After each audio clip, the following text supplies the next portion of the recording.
Beat nuts, Mr. Meth. और guys, क्या हालचाल।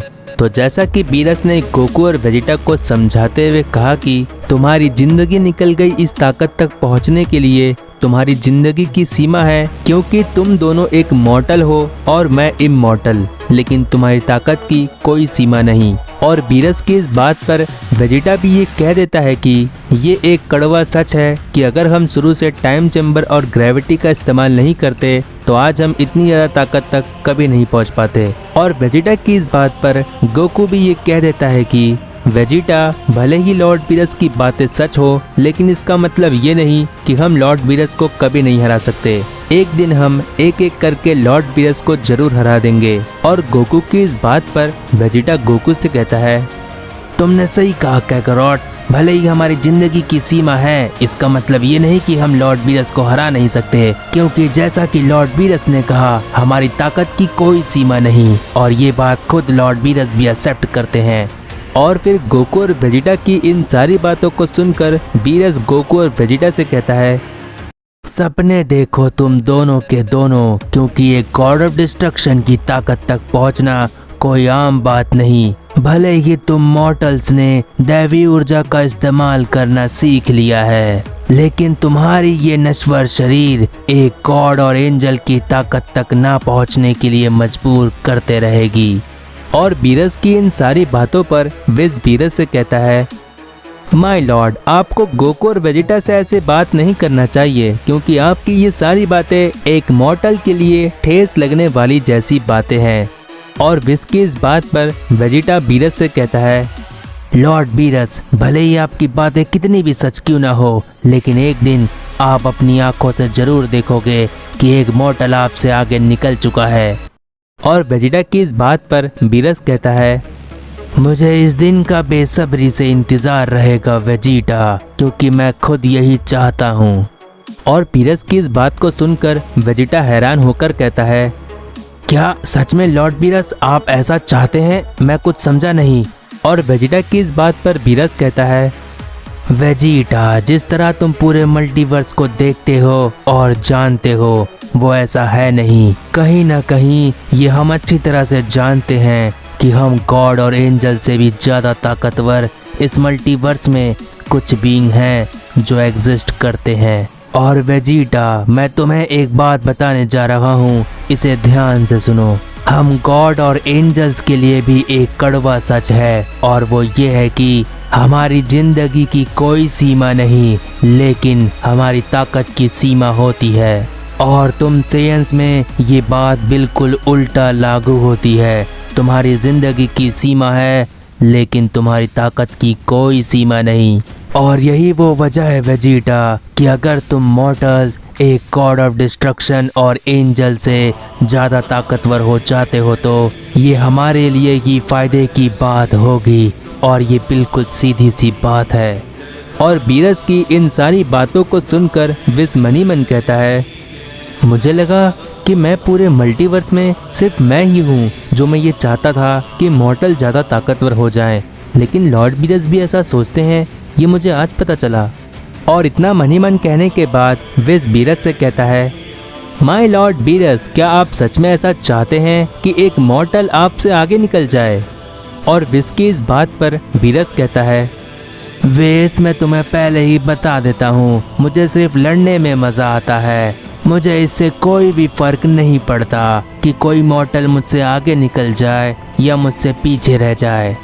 और फिर विज और बीरस की इन सारी बातों को सुनकर वेजिटा कहता है, लॉर्ड बीरस, अच्छा हुआ आपने हमें ये बता दिया कि आपसे भी ताकतवर इस पूरे मल्टीवर्स में कुछ ऐसे बीइंग हैं जो एग्जिस्ट करते हैं, क्योंकि हम एक गलत फहमी में थे कि गॉड और एंजल से ज़्यादा ताकतवर इस पूरे मल्टीवर्स में और कुछ भी नहीं। और वेजिटा की इस बात पर गोकू कहता है, हाँ वेजिटा, तुमने सही कहा, मुझे भी यही लगता था। और इतना कहने के बाद गोकू मन ही मन कहता है, इसका मतलब यामोशी ने सच कहा था। इस पूरे मल्टीवर्स में और इस मल्टीवर्स के बाहर कुछ ऐसे बीइंग हैं जो गॉड और एंजल से भी कई गुना ज़्यादा ताकतवर हैं। मैं इस पिरामिड ऑफ पावर के टाइम चेम्बर से बाहर जाने के बाद यामोशी से टेलीपैथी होकर जरूर बात करने की कोशिश करूंगा। और अब मुझे अपने आप पर इतना यकीन है कि मैं अब इतना ज़्यादा ताकतवर हो चुका हूँ कि मैं यामोशी से टेलीपैथी होकर बात कर पाऊंगा और मुझे किसी भी परेशानी का सामना नहीं करना पड़ेगा।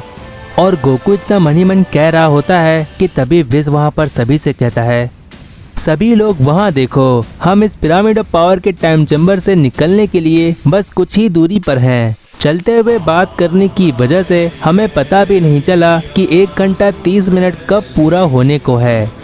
और विज इतना कहता ही है कि तभी हमें अर्थ का सीन दिखाया जाता है, जहाँ पर हम देखते हैं कि बारडॉक सुपर ज़ेन 4 और ओमेगा शेनरॉन के बीच में बहुत ही जबरदस्त फाइट चल रही थी।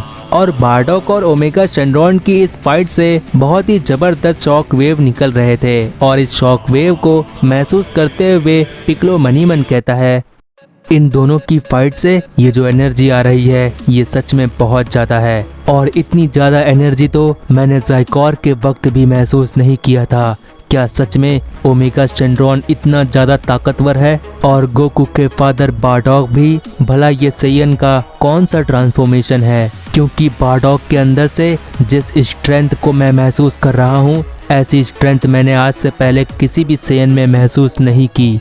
और पिक्लो इतना मन ही मन कहता ही है कि तभी गोटेन बारडॉक और ओमेगा शेनरॉन की फाइट को देखकर ट्रंक्स से कहता है, ट्रंक्स तुम्हें क्या लगता है कि क्या हमें इस फाइट में मदद करनी चाहिए? क्या हम कोई मदद कर सकते हैं? और गोटेन की इस बात पर ट्रंक्स गोटेन से कहता है, क्या कह रहे हो गोटेन? अगर हम इस फाइट के बीच में जाने की कोशिश भी करेंगे तो हम चींटियों की तरह मसल दिए जाएंगे। और गोटेन, मुझे अभी तक इस बात पर यकीन नहीं आ रहा है कि वो बारडॉक नाम का सेयन गोकू के फादर हैं। मेरा मतलब गोटेन, क्या तुम्हें नहीं लगता कि अगर गोकू के फादर इस वक्त होंगे भी तो वो अभी तक तो बूढ़े हो चुके होंगे? और ट्रंक्स की इन सारी बातों पर गोटेन कहता है, ट्रंक्स, ऐसा भी तो हो सकता है ना कि मेरे डैड के जो फादर हैं वो एक टाइम ट्रैवलर हो, जिसकी वजह से वो अभी तक बूढ़े नहीं हुए होंगे। और ये चीज़ मैंने अभी हाल ही में एक किताब में पढ़ी थी, इसीलिए शायद मेरे दिमाग में इसके अलावा और कोई बात नहीं आ रही है। और गोटेन की इन सारी बातों का जवाब देते हुए ट्रंक्स गोटेन से कहता है, गोटेन, इन सारी बातों का जवाब सिर्फ हमें एक ही जन दे सकते हैं और वो है गोकू। इसीलिए हमें इंतज़ार करना चाहिए और वक्त पर हमें यहाँ पर मदद भी करनी चाहिए। और ट्रंक्स की इस बात पर गोटेन कहता है, हाँ तुमने सही कहा ट्रंक्स, फिलहाल के लिए ये बारडॉक नाम का सेयन ही हमारे लिए सब कुछ है। और गोटेन इतना कहता ही है कि तभी हमें बारडॉक और ओमेगा शेनरॉन का सीन दिखाया जाता है, जहाँ पर दोनों की फाइट को देखकर हमें ये समझ आ जाता है कि ओमेगा शेनरॉन कहीं ना कहीं बारडॉक पर भारी पड़ रहा था। और ये देखकर बारडॉक फाइट करते हुए मन ही मन कहता है, मुझे कैकोरॉट पर हर तरह से यकीन है कि वो अर्थ पर भी जरूर आएगा और ओमेगा शेनरॉन को हराने की ताकत भी रखता होगा। मुझे कैसे भी करके कैकोरॉट के आने तक मुझे इस ओमेगा शेनरॉन जैसे मॉन्स्टर को संभालना होगा। और बारडॉक ओमेगा शेनरॉन से फाइट करते हुए इतना मन ही मन कहता ही है कि तभी हमें फ्रीजा के सोल्जर का सीन दिखाया जाता है, जहां पर हम देखते हैं कि फ्रीजा के कुछ सोल्जर्स मास्टर जूनो के पैलेस पर आ चुके होते हैं, जहां पर फ्रीजा का एक सोल्जर मास्टर जूनो के स्टूडेंट से कहता है, हे सुनो बड़े से सर वाले, इस बार हम मास्टर जूनो को यहाँ से जबरदस्ती ले जाने के लिए आए हैं, क्योंकि ये हमारे लॉर्ड फ्रीजा का हुक्म है और हम हमारे लॉर्ड फ्रीजा का हुक्म टाल नहीं सकते। और फ्रीजा का वो सोल्जर इतना कहता ही है कि तभी मास्टर जूनो का एक स्टूडेंट उस सोल्जर से कहता है, तो तुम यहाँ पर मास्टर जूनो को जबरदस्ती ले जाने के लिए आए हो? तो फिर ठीक है, अगर ऐसी बात है तो तुम्हें मास्टर जूनो तक पहुँचने के लिए पहले तुम्हें हमारा सामना करना होगा। और मास्टर जूनो के स्टूडेंट के ऐसा कहने के बाद फ्रीजा का एक सोल्जर मास्टर जूनो के स्टूडेंट से कहता है, लगता है तुम ऐसे नहीं मानोगे, तुम्हें सबक सिखाना ही होगा। और इतना कहने के बाद फ्रीजा का वो सोल्जर मास्टर जूनो के स्टूडेंट पर हमला करने की कोशिश करता है, लेकिन हम देखते हैं कि मास्टर जूनो के सभी स्टूडेंट मिलकर फ्रीजा के आए हुए इन कुछ सोल्जर्स की बहुत बुरी तरह से पिटाई कर देते हैं, जिसकी वजह से फ्रीजा के ये कुछ सोल्जर्स मास्टर जूनो के पैलेस को छोड़कर वहां से भाग जाते हैं। और कुछ समय बाद किकोनो को पता चल जाता है कि फ्रीजा के ये कुछ सोल्जर्स मास्टर जूनो को लाने में नाकामयाब हो चुके हैं और ये बात किकोनो फ्रीजा को बता देता है। और फिर इस बात को सुनकर फ्रीजा किकोनो से कहता है, कोई बात नहीं, मैं सुपर ड्रैगन बॉल्स का पता करने के लिए किसी भी हद तक जा सकता हूँ। तो ये मास्टर जूनो क्या चीज है? मास्टर जूनो के पैलेस पर चलने की तैयारी की जाए क्योंकि इम्परर फ्रीजा आ रहा है। और इतना कहने के बाद फ्रीजा हंसने लगता है।